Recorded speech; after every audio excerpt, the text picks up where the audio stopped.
Olwairo Obwakabaka bwa Buganda lwe bukomekereza sabiiti y'obutonde bw'ensi ebeerawo buli mwaka ng'Obwakabaka bigatta ku nsi yonna okwefumiitiriza ku ngeri ey'okukuumamu n'okutaasa obutonde bw'ensi. Sabiiti y'obutonde bw'ensi mu Bwakabaka ebeeramu enteekateeka ez'enjawulo omuli okusimba emiti, emisomerera abantu ba Kabaka ku ngeri ey'okukuumamu obutonde bw'ensi, okwolesa ebintu eby'enjawulo n'ebirala nga ne ku mulundi guno enteekateeka zino tezibuusiddwa maaso.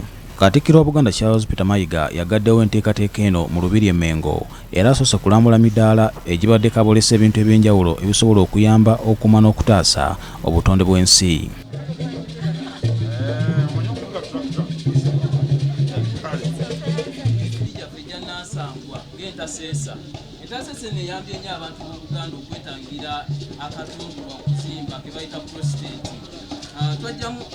Omukolo guno gwetabiddwako abakulembeze okuva mu Bwakabaka nga bakulembeddwa mu Katikkiro Charles Peter Mayiga, baminisita okubadde minisita w'ebyobulimi n'obutonde bw'ensi Oweekitiibwa Mariam Mayanja Nkalubo, Oweekitiibwa Ageesigika Kakomo, Oweekitiibwa Noah Kimba, Katikkiro eyawummula Oweekitiibwa Dan Mulika, basenkulu b'ebitongole by'Obwakabaka nga bakulembeddwamu Omukungu Patrick Sembajjo, akulira BBS Telefina n'abalala.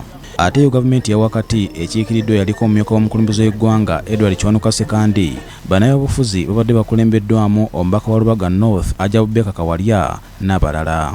Katikkiro wa Buganda Charles Peter Mayiga alabudde abasaanya obutonde bw'ensi naddala wano mu Buganda nti bakikomye n'asaba bannabyabufuzi obutasirika. Nyinza n'okugamba nti munnabutonde bw'ensi asinze okumanyibwa ennaku zino ye Bwanika. Obumalirivu okwaŋŋanga abo abatujooga, obujoozi obw'engeri ng'eyo tulina okuwaŋŋanga tuleme na kutya kiyitiridde anti ekiri atabaala kyekirya n'asigadde eka. Kamalabyonna asaba Bannayuganda okwongera okwenyigira mu by'obulimi nga ne gavumenti ya wakati bw'ekola by'eteekeddwa okukola okulaba nga ebbeeyi y'ebintu eyeekanamye ekkakkana. Okusaanyizibwawo kw'obutonde bw'ensi kigenze kinafuya amaanyi gaffe ag'ensibo.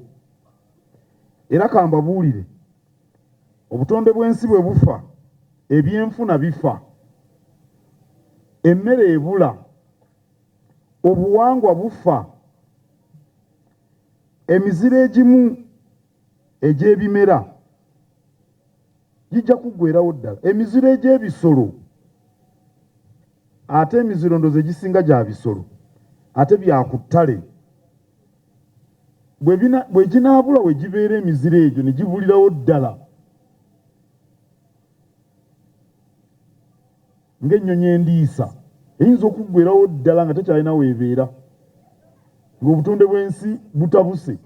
Eyaliko omumyuka w'omukulembeze w'eggwanga Edward Kiwanuka Sekandi yeebazizza Obwakabaka olw'enteekateeka ezitumbula embeera z'abantu.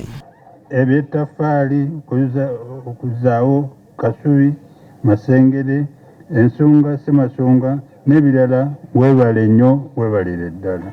Minisita w'ebyobulimi n'obutonde bw'ensi mu Bwakabaka Oweekitiibwa Mariam Mayanja Nkalubo agambye nti ekiseera gavumenti ow'Obwakabaka obuyinza bulabirire obutonde kubanga obusobozi we buli. Twagala obuyinza twekuumire ebibira bino n'entobazi. Nkakasa nti Obwakabaka bulina obusobozi nga tuyita mu baami baffe, abaami baaweze Mukama wange Katikkiro. Tuli basanyufu nnyo okwaniriza, webale nnyo webalire ddala okututeekerateekera omukolo guno Ssaabasajja gwe yatuteekerateekera n'ojja okuguggalawo. Bannamikago okubadde Minisitule y'amazzi n'obutonde bw'ensi ssaako n'ekitongole ky'obwannakyewa kye World Wide Fund bagambye nti bakwongera okukolagana n'Obwakabaka okutumbula embeera z'abantu.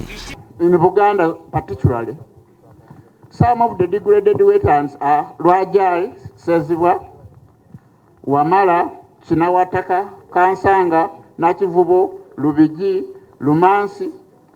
Ebyo byonna byonna bw'otunuulira byetooloolera era ku bibuga ebiri wano.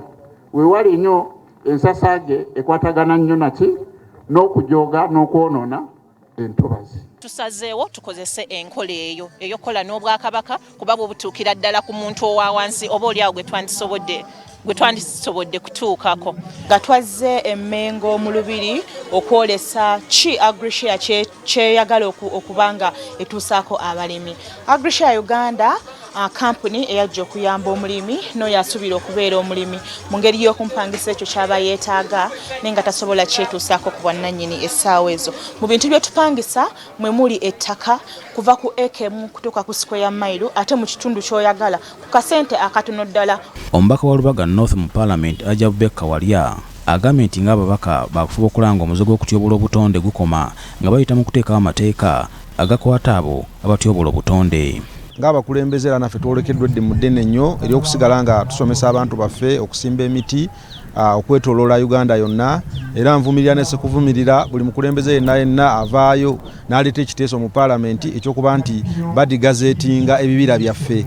Juzi twakirabako wano nga waliwo abakulembeze abaagala ebibira ebimu okubanga bitemebwa ate bazimbewo amayumba ag'okusulamu ng'ebugerere eyo ekayunga. So naye kya ssanyu nti ababaka ensonga eyo bagenze bagitegeera bulungi nnyo.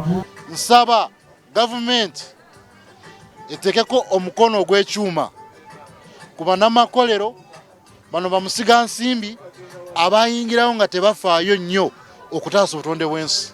Paul Siano Mukibi, BBS Telefina, Ageesigika.